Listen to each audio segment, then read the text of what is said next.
네, 경제 아나운서들의 개념 있는 토크 오늘도 시작합니다. 자, 오늘도 유림 아나운서 함께 해주셨는데요. 자, 인사 한번 나눠볼게요. 안녕하세요. 안녕하세요. 네, 오늘은 저희 어떤 이야기 좀 나눠볼까요? 오늘은 또 새로운 인물인데요. 오늘 인물은 또 햄버거와 연관이 있습니다. 혹시 햄버거 좋아하시나요? 저 지금 먹고 싶은데요. 저도 자료 조사하면서 내내 너무 먹고 싶었어요.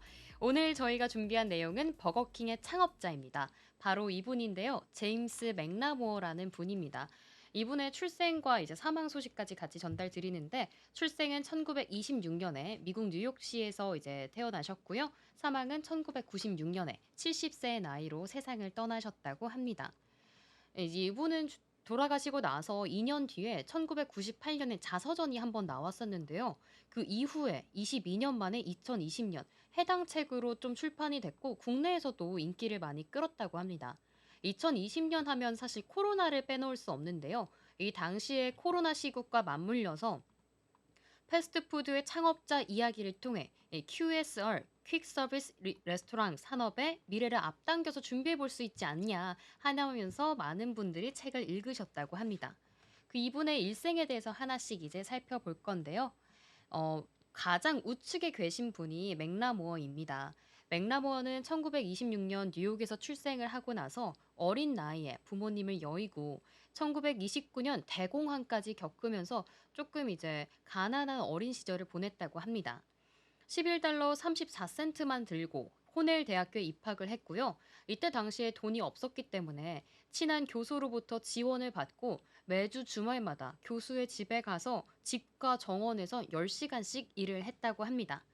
그러다 1944년 입대를 기다리던 중에 호텔에서 실무 경험을 쌓고 또 비즈니스에 대한 새로운 영감을 받으면서 나는 사업가가 돼야겠다 이런 마음가짐을 가졌다고 합니다. 그러다가 요식업 커리어를 본격적으로 시작한 거는 1947년에 YMCA 식당에서 책임자로 일할 때였는데요. 당시에 YMCA에서 있던 식당은 재고 관리도 안 되고 직원들도 의욕이 없고 또 식당 운영의 목표와 메뉴 분석, 재무 회계도 다 엉망이었다고 합니다. 그래서 그가 들어가고 이를 다 갈아 엎은 뒤에 되게 성공적인 운영이 가능했다고 하는데요. 부임 이후에 첫 해에 발생한 이익이 그동안 YMC 식당에서 있었던 30년 동안의 이익을 뛰어넘는 수치였다고 합니다. 이것만 보면 좀 사업가의 눈을 갖고 요식업에서 조금 두각을 나타냈던 것 같습니다. 이때 당시에 또 이제 다른 식당들도 눈에 들어왔었는데요. 1940년대에 토들하우스라는 체인 레스토랑이 크게 성공하는 것을 눈여겨봤습니다. 이에 영감을 받아서 1950년에 콜로니얼린이라는 가게를 차립니다. 그때 당시에 메뉴판을 제가 사진을 갖고 왔는데요. 당시에 뭐 식당이나 이런 사진을 갖고 오고 싶었는데 아무래도 자료가 많지는 않더라고요. 그래서 요식업에 계속해서 이제 관심을 갖고 나도 이쪽으로 진출해야겠다라는 마음가짐을 가졌던 것 같습니다. 이때 당시에 뭘 팔았냐 하고 메뉴를 제가 조금 살펴봤는데요. 크게 다르지 않습니다. 뭐 햄버거, 프렌치 프라이, 그리고 와플, 계란, 스테이크, 커피 등 다양하게 즉석에서 바로바로 조리가 가능한 식품들을 팔았다고 합니다. 이때는 큰 문제 없이 순항을 했고 매출도 9만 달러, 순이익 15,000불을 23살에 성취를 했다고 합니다. 이런 이야기 들으면서 약간 우리나라의 백종원님 같은 분이 아닌가, 그러니까요. 그쵸? 네. 이런 생각이 좀 들더라고요. 그래서 이분도 백종원 씨처럼 계속 탄탄대로를 걸을까 저는 관심 있게 봤는데요. 마냥 그렇지만은 않았습니다. 이후에는 1951년에 마이애미로 떠나게 됩니다. 여자친구네 집을 갔는데 사진에 보이시는 것처럼 너무 바다도 좋고 야자수 나무 깔려있고 따뜻하고 이곳에서 정착을 해야겠다라는 생각을 했고요. 이때 플로리다에서 브리켈 브릿지라는 레스토랑을 출시하게 됩니다. 근데 여기서 한 가지 변수가요. 마이애미의 날씨 때문이었습니다. 마이애미가 상당히 변덕이 심한 곳으로 유명하더라고요. 최근에 제가 또 기사 봤을 때도 워낙 마이애미가 변덕이 심하고 이 폭풍우 같은 게 있기 때문에 알파벳의 이 웨이모 자율주행 택시도 첫 번째로 2026년에 마이애미 사업 추진을 하겠다라고 각오를 밝혔다고 해요. 그만큼 악재가 있었는데 이걸 모르고 사업을 시작을 했습니다. 그렇기 때문에 이제 겨울철이 성수기였던 걸 모르고 열다 보니 아무래도 1년 반 동안 이 레스토랑은 계속해서 적자를 면하지 못했다고 합니다. 하지만 계속해서 이제 망할 수는 없기 때문에 그는 '마케팅을 해야겠다.'라는 생각을 했는데요. 이때 두 가지 마케팅을 준비를 했습니다. 찰리 쿠퍼라는 꼬마 아이, 12살짜리 꼬마 아이가 하얀색 주방장 유니폼을 입고 뭐 식당 앞에서 웃으면서 호객 행위를 하기도 했고요. 또 헤럴드지 광고에 실기도 했습니다. 1파운드에 단돈 $1 95센트 이 스테이크를 광고를 했다고 합니다. 다행히 이 마케팅이 조금 먹혔을까요? 훗날 버거킹이 침체에 빠질 때도 기지를 발휘해야겠다라는 걸 마케팅이라고 생각할 정도로 다시 한번 좀 부흥시킬 수 있었다고 합니다. 마케팅뿐만 아니라 당시의 경쟁력, 직원 태도, 이 서비스의 질을 끊임없이 향상시키려고 노력을 했습니다. 덕분에 이 마이애미에 위치한 브리켈의 레스토랑 매출은 꾸준히 올라갔지만요. 처음에 아까 말씀드렸던 콜로니얼은 내리막길을 걷게 됩니다. 아무래도 이때는 메뉴 다양화 운영 서비스가 복잡해져서 그렇다고 하는데 이때 당시에 콜로니얼을 매각까지 하게 됩니다. 사실 지금까지 이야기를 들으면 버거킹과는 조금 연관이 없는 거 아니야 라는 생각이 들 수 있는데요. 이때 연관을 시킬 수 있는 인물이 음. 한 분 등장합니다. 네. 바로 이분인데요. 데이비드 에저튼이라고 하는 버거킹의 공동 창업자입니다. 사실 인생의 은인이라고 볼 수도 있는데요. 이분이 어떤 분인지도 조금 설명을 해드리도록 하겠습니다. 이분 역시도 코넬 대학교의 경영학과, 호텔 경영학과를 졸업을 했고요. 미국의 호텔 체인 레스토랑 관리자로 일을 하다가 데이브도 외식업에 관심이 많아서 좀 나왔다고 합니다. 그래서 이 사람 같은 경우에는 잭슨빌의 첫 번째 인스타버거라는 매장을 차리게 되는데요. 상호명을 인스타버거킹으로 후에 바꿨고 1954년 마이애미에서 두 번째 인스타버거킹 매장까지 출시를 했다고 합니다. 여기서 인스타라고 하면 약간 SNS를 전 떠오르게 됐는데 음. 인스타는 그 인스타가 아니라 이 버너의 이름이라고 해요. 한 번에 12개의 패티를 구울 수 있는 그 당시에는 되게 획기적인 버너의 이름을 땄다고 합니다. 또 이때 당시에는 되게 파격적일 수 있는 셀프 서비스를 도입을 했는데 덕분에 되게 간결한 매장 운영까지 할 수 있었다고 합니다. 아까 말씀드렸던 우리 주인공보다는 햄버거 사업에 조금 더 먼저 발을 음. 들인 분인데요. 이 소식을 듣고 이 맥라모어는 브리켈 브릿지 잘 나가던 이 식당도 매각을 하고 동업을 시작했습니다. 그렇게 해서 에저튼과 5대 5로 지분을 매수를 해서 회사를 설립을 했고요. 이때 당시에 회사 이름은 햄버거 인스타킹이었습니다.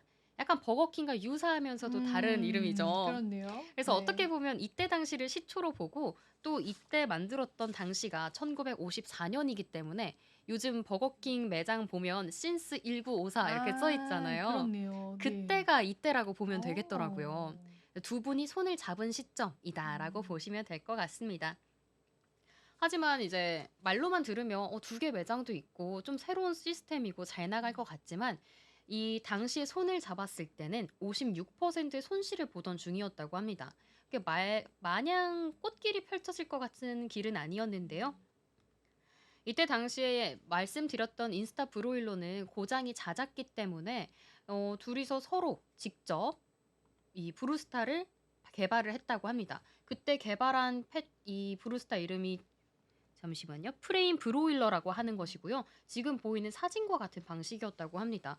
좀 화력도 세고 좋기 때문에 자기들이 개발한 자부심도 있었을 것 같아요. 근데 이제 인스타라는 브루스타를 쓰지 않기 때문에 이름을 쏙 빼고 이때 버거킹이라는 브랜드를 만들었습니다. 하지만 햄버거 시장은 생각보다 레드오션이었는데요. 아무래도 미국 시장에서 우리가 알다시피 뭐 맥도날드라던가 웬디스라던가 그쵸. 네. 그쵸? 이런 시장들이 많이 활성화하던 때였습니다. 그렇기 때문에 이 시장 안에서 흑자 전환을 하고 살아남으려면 무언가 전략이 필요하고 매장 수도 늘렸어야 합니다. 그렇기 때문에 이제 광고를 계속해서 했는데 광고도 수입 이제 돈이 들어가는 게 어마무시하다 보니까 또 2년 만에 파산 위기에 직면했다고 합니다. 이때 그는 격동의 시기에 기업가들이 자기 자신에게 줄 수 있는 가장 큰 선물은 긍정적 사고다. 항상 실수로부터 배우고 신념에 충실해야 한다. 부정적인 생각은 부정적 결과를 낳을 뿐이다라고 하면서 요즘 말로 약간 긍정 음. 라이팅이라고 해야 될까요? 긍정적으로 계속 생각하고 오히려 계속 도전을 했다고 합니다. 그래서 그랬을지 이 당시에 이들을 도와주는 손길이 한 분 계셨는데요. 하비 프루호프라는 분이었습니다. 이때 당시에 이에게 젊은이 "앞으로 계획이 뭔가?" 이렇게 물어봤다고 하는데요. 재무제표를 보이며 솔직하게 "상황이 좋지 않다."라고는 말을 했습니다. 그러자 하비는 65,000달러의 투자를 약속을 했고요. 대신에 지분의 절반을 갖는다는 계약을 했다고 합니다. 사실 그때 당시에는 투자금을 그냥 모두 날릴 각오로 줬다고 했는데 다행히 이 버거킹은 앞으로는 승승장구하게 됐습니다. 사실 그럼에도 어려웠던 상황은 계속해서 이어지기도 했는데요. 이때 아직 버거킹에게는 가장 히든 카드였던 햄버거를 만들게 됩니다. 어떤 버거인지 다들 아실 것 같은데 너무 네. 유명한 버거죠. 네. 바로 이 와퍼를 만들게 됩니다. 사실 와퍼라고 하는 거를 직접 막 연구하고 개발해서 만들었을 것 같은데 그렇지 않더라고요. 길거리에서 우연히 만나게 됩니다. 에저튼과 이 주인공은 햄버거 인스타킹 당시에 이제 길거리를 걷던 중에 되게 허름하고 무너져 내릴 것 같은 가게 앞에 사람들이 줄을 길게 늘어선 것을 봅니다. 그래서 뭐지? 하고 갔는데 정말 엄청난 사이즈의 거의 약간 표현이 잠수함만 하다고 했는데 엄청난 사이즈의 햄버거를 사람들이 줄 서서 기다리는 걸 봤습니다. 음. 심지어 먹어봤는데 맛도 정말 있었다고 해요. 그래서 아, 이거다 생각해서 차별화 전략으로 우리는 어마무시하게 큰 버거를 만들자라고 했다고 합니다. 그때 당시에 이름도 엄청난 것이라는 뜻의 와퍼를 만들게 된 거죠. 당시에는 하나에 37센트를 받자고 했고요. 이때 당시에 맥도널드 웬디스와 차별화할 수 있었다고 합니다. 그래서 이때는 이 와퍼라고 하는 어마무시한 햄버거를 먹으러 많은 사람들이 몰렸다고 합니다.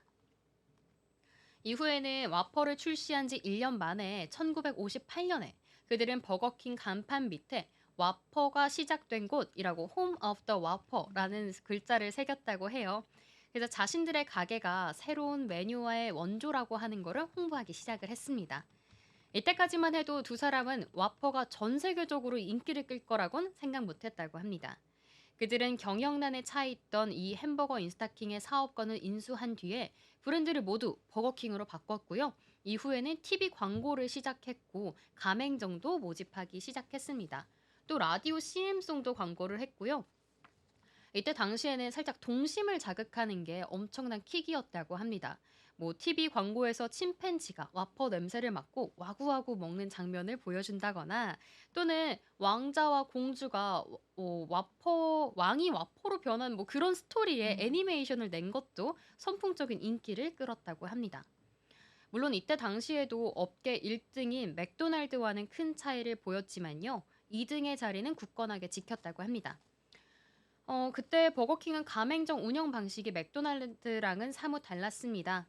버거킹과 가맹 사업 계약을 맺은 이 가맹점주들에게 버거킹 브랜드를 사용을 하되 매장을 자유롭게 운영할 수 있게 해서 덕분에 버거킹은 맥도날드보다 당시에는 해외에 더 빨리 진출을 했다고 합니다. 그렇게 해서 요거는 버거킹의 로고 변천사를 조금 가져왔습니다. 음. 요 이 안에서 가장 친숙한 건 아무래도 저는 그 끝에서 두 번째 게 좀 아 친숙하거든요. 저도요. 오히려 그쵸. 오히려. 21년도 네. 거보다는 저걸 더 많이 가게에서 본 것 같아요. 그러니까 저게 뭔가 더 눈에 확 들어오는 것 같아요. 그죠? 맞아요, 맞아요. 음. 좀 더 버거킹이라는 와퍼 인식도 음. 조금 되고 1957년도 거는 잘 눈에 들어오지는 않는 것 같아요. 잘 바꾼 것 네. 같아요. 잘 바꾼 것 같습니다. 아마 저게 왕을 조금 표현하고 싶어서 아. 햄버거 위에 왕을 얹어 놓은 것 같아요. 그런가 봐요. 근데 아무래도 로고 같은 거나 음. 이런 광고는 눈에 확 들어와야 사람들에게 음. 인식이 되기 때문에 맞아요. 이후에 조금 더 잘 나갔던 것 같고요. 하지만 이제 또 잘 나가기만 하면 버거킹의 역사가 아닐 것 그쵸. 같습니다. 또다시 한번 내려가는 흐름세 보여주고 있습니다. 1960년대에는 외식 사업이 폭발적으로 성장하던 때였는데요. 이때 버거킹은 자금 조달이 또다시 시급했습니다. 아무래도 마케팅에 많은 투자를 해서 그러지 않았을까라는 생각이 드는데요. 이때 필스버리라는 미국의 가장 큰 제분 업체의 합병제의가 들어왔다고 합니다. 이 사진으로 보이는 이 캐릭터가 있는 회사인데 미국에 가면 모든 과자나 이런 밀가루 도우 같은 거에 이 캐릭터가 그려져 있더라고요. 음. 그만큼 대기업인데 이때부터 불행이 시작됐다고 보면 좋을 것 같습니다. 버거킹은 필스버리 자회사이지만 독립적인 경영을 보장받아야 된다고 하고 계약을 했는데 사실 이거는 무용지물이었다고 생각하면 좋을 것 같습니다. 필스버리는 버거킹 합병 후에 제임스에게 많은 책임과 권한을 현장에 위임을 하라고 이야기를 했고요. 이후로도 버거킹 경영진들과 계속해서 갈등이 있었다고 합니다. 1967년에서 68년까지 버거킹과 맥도날드는 비슷한 수의 이 매장을 갖고 있었지만 이때 당시에 맥도날드에 비해서는 가용 자본이나 이런 차이 한도 제한이 있어서 성장성에 한계를 부딪혔을 때라고 합니다. 결정적으로 이 1971년에 필스버리 사람들이 버거킹 운영 방안에 대해서 직영 매장 중심, 가맹점 줄이고 부동산 개발을 포기해라 이런 제안들을 걸었다고 합니다. 그렇기 때문에 맥도날드에 비해서는 확장세가 크게 둔화될 수밖에 없던 때라고 합니다. 결국 맥도날드와 달리 버거킹은 쇠퇴의 길을 계속해서 걸었고요. 필스버리가 약속을 해준 이 5년이라는 경영권 보장 시간이 끝난 후에 이 맥라모어는 버거킹 CEO직에서 물러나게 됩니다. 이후로는 최악의 광고다, 메뉴 가격이 인상했다, 중구난방으로 신메뉴를 개발한다 이런 불만에 이어서 계속해서 버거킹은 좀 하락세를 모면하지 못하고 있었는데요. 1968년에서 93년 매장당 고객 수가 34%나 감소를 했다고 합니다. 또 기업 가치가 떨어지자 영국의 그랜드 메트로폴리탄이란 회사로부터 공격적인 인수를 받을 위기까지 있고요. 이때 당시에 그렇기 때문에 1989년에 버거킹의 CEO, 주인이 다시 한번 바뀌게 됩니다. 이쪽 사진에서 오른쪽에 계시는 분이 짐 애덤슨이라는 새로운 CEO분이고 왼쪽이 짐 맥라모어신데요. 이 짐 애덤슨이 93년에 CEO 취임을 하고 나서 다시 한번 맥라모어에게 도움을 청하게 됩니다. 아무래도 맥라모어가 버거킹의 창시자이기도 하고 많은 팁들이 있을 것이다 라고 생각을 해서 다시 한번 회사로 와달라 라고 부탁을 한 건데요. 현장에 복귀한 맥라모어는 버거킹 방향을 새롭게 좀 설정을 하기 위해서 가맹점들과 새로운 프랜차이즈 가격 계약도 맺고 이렇게 직원들과 솔직하게 터놓고 이야기도 하면서 점점 회사를 좋은 방향으로 이끌고 갔다고 합니다. 사실 지금 생각해보면 결국에는 음식의 질이나 저렴한 가격, 또 매장의 서비스 같은 기본적인 원칙들이 고객들의 마음을 움직이지 않았을까 싶었는데요. 이때는 더 높은 가성비를 조금 더 우리는 전략적으로 취해야 한다라고 생각을 해서 1.79에서 2달러 하던 와퍼를 99센트로 내렸습니다, 가격을. 상당히 파격적으로 저렴하게 내린 지금도 거죠. 그랬으면 좋겠는데요. 그러니까요. 사실 와퍼가 조금 비싸서 맞아요. 다른 것보다 비싼데 그 당시에도 동종 햄버거보다 좀 비쌌나요? 재료를 좀 좋은 거를 써서 그랬나? 이때 이제 맥라모어가 음. 취임을 이제 하기 전에는 그 당시에는 가격을 계속 올렸다고 해요. 그래서 이 정도로 올라간 것 같은데 맥라모어의 운영 방식은 계속 거듭해서 얘기하는 게 저렴하게 해야 된다. 그리고 사이즈는 크게 해야 된다. 이거였던 것 같아요. 그렇기 때문에 그때 1.79에서 2달러는 비쌌겠지만 99센트는 파격적으로 싸지 않았을까라는 생각도 듭니다. 맞아요. 그리고 또 버거킹 자체가 그 고기 굽는 것도 신경을 많이 쓰고 맞아요. 좋은 재료 막 쓰려고 하기 때문에 좀 싸게 느껴졌을 것 같아요. 네, 맞아요. 그래서 매출이 40% 정도 증가했다고 합니다. 근데 이렇게 맥라모어의 이야기를 들어보면 궁금한 게 네. 맥도날드 1위와의 경쟁 아닌가 좀 싶지 궁금해요. 않나요? 계속 지금 사실은 점유율적으로는 못 잡고 있는 상황이긴 하지 않아요? 지금까지도? 맞아요. 지금까지도 사실 따라잡기는 힘들다고 보는데 그거에 대해서 저는 햄버거의 맛 때문일지 서비스일지 좀 궁금하더라고요. 가격도 영향이 좀 있지 않을까요? 그럴 것 지금으로 같습니다. 따지면은? 사실 한국 시장에서도 보면 가격 차이가 조금 나는 많이 것 같아요. 나니까, 그죠? 맞아요. 네. 그래서 한 업체에서는 궁금해서 좀 조사를 했는데요. 정말 생전 한 번도 버거를 먹어보지 않은 사람들을 불러가지고 2개를 먹게 했는데 생각보다 이제 맛적으로는 와퍼가 더 맛있다라는 조사가 나왔다고 해요. 맵버거 맛있기는 맛있어요. 아, 진짜 맛있어요. 네. 하지만 왜 이렇게 맛도 있는데 2위에 계속 머물러 있을까라고 살펴봤는데요. 예상외로 맥도날드가 부동산과 금융시장에 있어서 조금 선두로 달렸기 때문이라고 합니다. 특히 맥라모어는 이제 취임하고 나서 한 인터뷰에서 맥라모어가 가장 부러워했던 거는 맥도날드를 벤치마킹 해야겠다라고 했던 게 유일하게 부동산 정책이었다고 해요. 또 도대체 어떤 부동산 정책을 살펴봤나 했는데 맥도날드는 이 가맹점의 임대 보증금을 계약금으로 이용을 해서 땅을 사거나 빌린 후에 그 위에다가 매장을 지었다고 합니다. 그렇기 때문에 가맹점의 임대료를 이용을 해서 자신들이 책임져야 되는 부동산 비용을 좀 충당을 했고요. 또 순수 가치 중심의 거래 전략이 아닌 다양한 담보를 활용해서 부채를 발생시키고 이를 이제 갚아나간 돈으로 좀 이자를 충당하는 이런 방식을 취했다고 합니다. 그렇기 때문에 이 순수한 매장 운영의 순이익뿐만 아니라 부동산 운영 방식으로도 맥도날드는 수입을 얻었는데요. 이 방식을 맥나무어가 다시 한번 버거킹을 운영을 하게 된다면 나는 맥도날드 가서 이 부동산 정책을 배우고 싶다라는 말까지 했다고 합니다. 사실 아까 버거킹에 대한 음. 이 가맹점 정책을 한번 살펴봤었는데 사실 그때 당시에는 해외로 진출이 쉬웠다라는 장점이 있었는데 장기적으로 보면 맥도날드는 부동산 수입을 얻을 수 있다는 장점이 또 따로 있었을 것 같아요. 맥도날드가 부동산 사업 잘했는지는 몰랐는데, 저도. 대단하네요. 사실 이 음. 음식이라고 하는 게 음. 식품만 중요한 게 아니라 그 이외의 위치, 전략들도 그죠? 네. 위치도 되게 중요하잖아요. 맞아요. 대기업일수록 조금 더 그런 걸 신경 쓰지 음. 않았어야 하나 하는 아쉬움도 좀 드는 것 같습니다. 네, 그렇습니다. 조금 더 이슈 시간 음. 남았으니까 살펴보면 네. 조금 재밌는 사진들을 제가 이번엔 가져왔어요. 네. 이제 음식 업체다 보니까 첫 번째 사진에서 눈에 띄는 신발 보이지 않나요?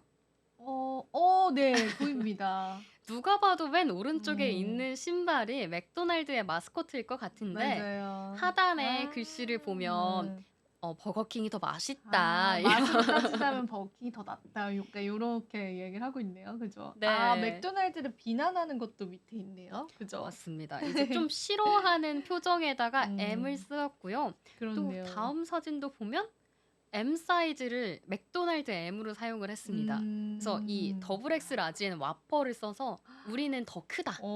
이런 식으로 맥도날드랑 엄청나게 경제를 했던 것 같아요. 진짜 엄청 경계했네요. 그래서 저는 찾으면서 이 버거킹의 마케팅을 조금 더 자세하게 살펴보면 재밌는 게 많겠다. 라는 생각이 조금 들었습니다.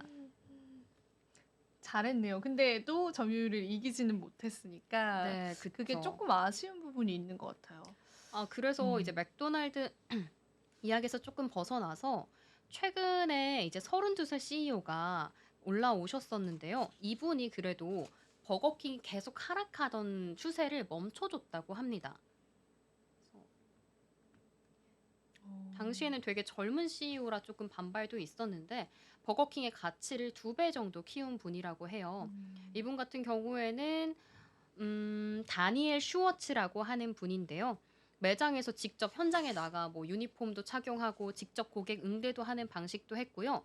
젊은 CEO다 보니까 밀레니얼 세대가 좋아할 만한 메뉴들을 개발했다고 합니다. 다이어트 감자튀김이라고 되게 뭐 칼로리도 30% 줄이고 지방도 40% 줄인 이런 제품들도 개발하고요. 금융맨 출신이라고 해요. 그렇기 때문에 M&A도 적극적으로 나서면서 버거킹이 그래도 2위지만 2위 자리를 굳건하게 지킬 수 있게 노력은 해왔다. 이렇게 보면 좋지 않을까 싶습니다. 좋습니다. 그렇게 해서 저희가 오늘 버거킹 이야기 쭉 나눴는데 시간이 거의 다 돼서 혹시 마지막으로 딱 하실 말씀만 좀 포인트만 찝어주실 수 있나요? 포인트만 짚자면요. 버거킹에 대해서 그냥 맛있게 먹기만 했지 이런 CEO와 마케팅 전략까진 몰랐는데 이분의 일생을 보니까 기본에 충실하자. 그리고 긍정적인 마인드 이거를 가져가는 게 제일 좋지 않나라는 생각도 들고요. 또 한 가지 배울 점이라면 부동산에 관심을 갖자. 근데 버거킹 스토리는 저도 찾아보니까 많이 정보가 많지는 않더라고요. 다른 기업 네. 대비해서는. 맞아요. 그래서 조사하실 때는 조금 힘들긴 했을 것 같아요. 사실 맥나모란 분에 대한 얘기도 많이 없는데 그쵸. 없어서 네. 저는 되게 생소했거든요. 저도요. 네. 다행히 그래도 자서전이라는 게 있어서 조금씩 다행이다. 소스들이 나와 있었습니다. 그 부분 때문에 알게 됐어요. 사실 우리가 대부분 1위 기업만 기억을 하잖아요. 그래서 맞아요. 맥도날드 CEO는 사실 좀 이제 경제학적으로 좀 유명하시기도 하고 이야기가 거론되기도 하는데 버거킹 쪽에 관해서 좀 이야기를 들어보니까 분명히 뭐 1위를 탈환하지는 못했지만 그쵸. 2위를 차지하지 못했지만 그 안에서 배울 만한 점들은 분명히 있었던 것 같아서 저는 오히려 좀 흥미롭게 들어봤었던 것 같습니다. 네. 그래서 오늘 또 버거킹 이야기 전달해 주셔서 감사드리고요. 자, 저희는 그럼 경계톡 오늘은 여기서 인사를 드리면서요. 다음번에 더 좋은 정보들로 같이 찾아뵙도록 하겠습니다. 오늘도 경계톡 시청해 주셔서 감사하고 마지막으로 시청자분들에게 인사 부탁드릴게요. 네, 오늘도 재미있게 들어주셔서 감사하고요. 또 내일 새로운 이야기로 찾아뵙도록 하겠습니다. 오늘도 시청해주셔서 감사합니다. 고맙습니다.